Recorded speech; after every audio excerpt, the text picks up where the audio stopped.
Hi guys, it's Ryan again. I'm talking to myself, but I have the cat. This is Tips. This is my fat cheddar face. Say hello, kitty. Hello, kitty. Oh, you don't want to? You want to say hello? Come on, fat cat. Yes, this is what he likes to do to me. So, I've been out walking around the past couple of days, out hiking, doing geocaching stuff.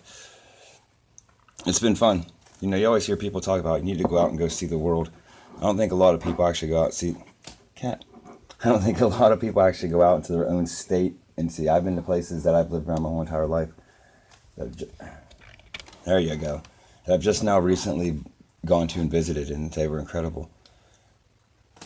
You know, and then when you hear about the fossil fuel industry and things like that, that are just destroying the environment here, there, and everywhere, you know, some of that stuff isn't going to be there because of that. And people just don't care and they're turning a blind eye. That bothers me. The fact that they know that divide and conquer is the way to go to keep us all separated. They go, yeah, I understand. And they did nothing. Hundreds, thousands of people working in government, and yet there's millions of us, and we all can't seem to get on the same page. They want us to fear each other, hate each other. Because it works to their benefit, we all know that it does.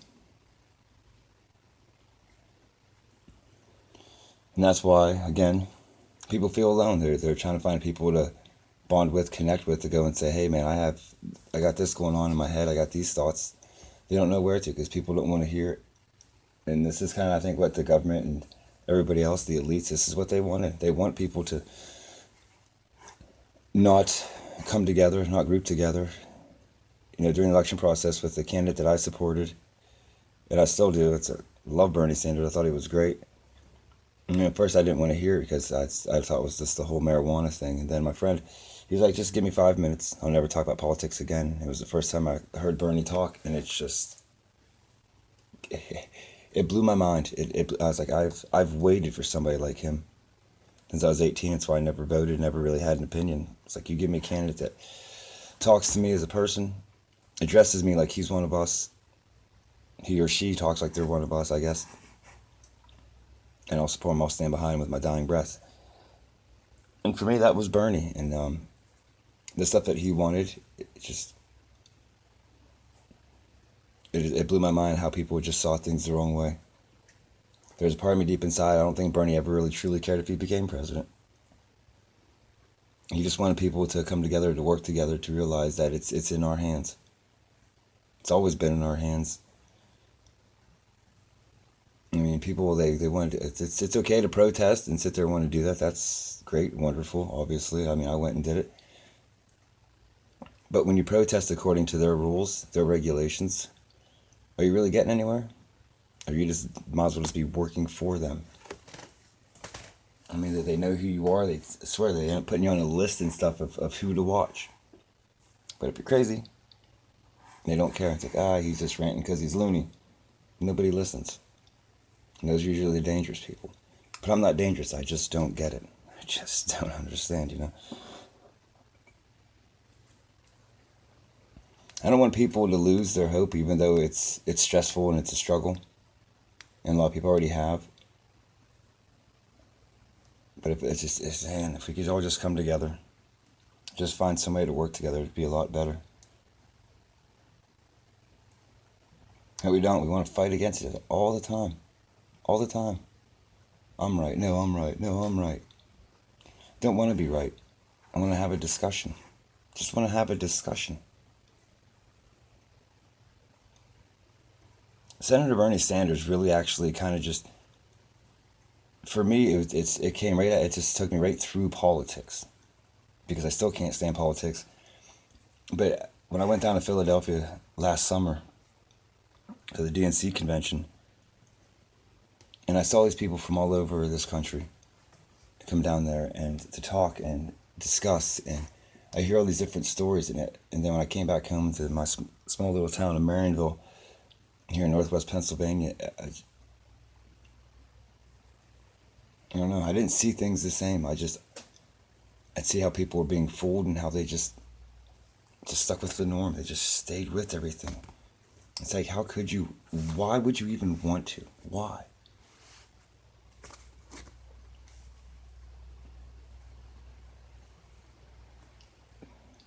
I don't know why. I guess it's just that whole free will, it's our choice. But why they want to stay in a system where we're all basically slaves to debt, work for people that don't care for us, and yet they're supposed to be working for us. That's what I don't get. I ask people, it's like, the government works for us, right? We're their employer? Yeah. Well, then how comes we're not firing these people? How comes we're not deciding, hey, listen, we're going to come in, we're going to take this for a while until we can find a better replacement? We don't. It's just nothing. It's probably why I don't talk to a lot of people anymore. That's why I'm always chatting with myself.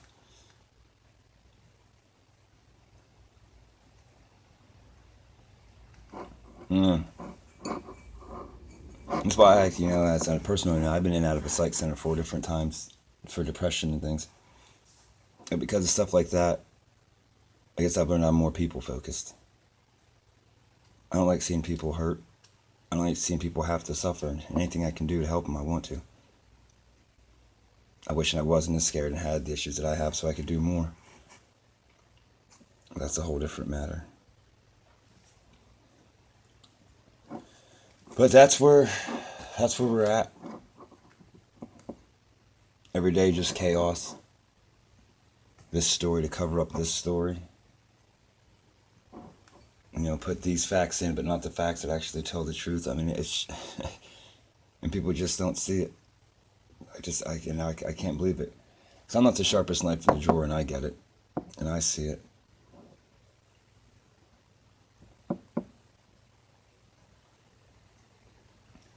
Yeah, I really do. I hope and pray for people all over this world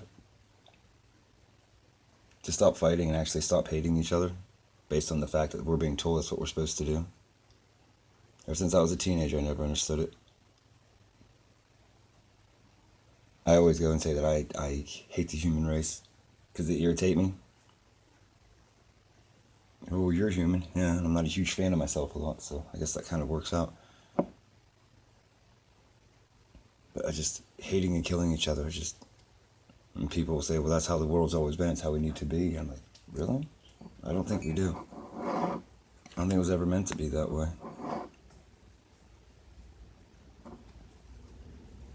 Everybody believes that the more control you have, the more power you have. I don't know what they're really in control of. When you make a decision, you're making it because you just have to. Even when you decide I'm not going to do anything, not making any choices, you're technically, I guess, still making a choice. Oh, my. Today's one of those emotional, stressful days. Just sitting and waiting. And so I'm going to go outside and go build a small little walkway for a friend. Because every time she walks through your yard, especially when it rains and stuff, it's actually kind of swampy. So I figured maybe if I just go and build or something, she won't have to do that as much, and maybe her kid will enjoy it as well. We'll see. And if not, well, it'll be fun building it anyways. So remember, anybody, everybody, you are loved, you aren't alone. And yes, the world's screwed up. Then again, it's kind of meant to be. Sometimes we go, as a pastor friend once told me, we go through the muck and the mire sometimes in life. That's how we get to the good stuff. So keep fighting the good fight. Remember, you're loved, not alone. And until next time, I'm just going to keep chatting with myself.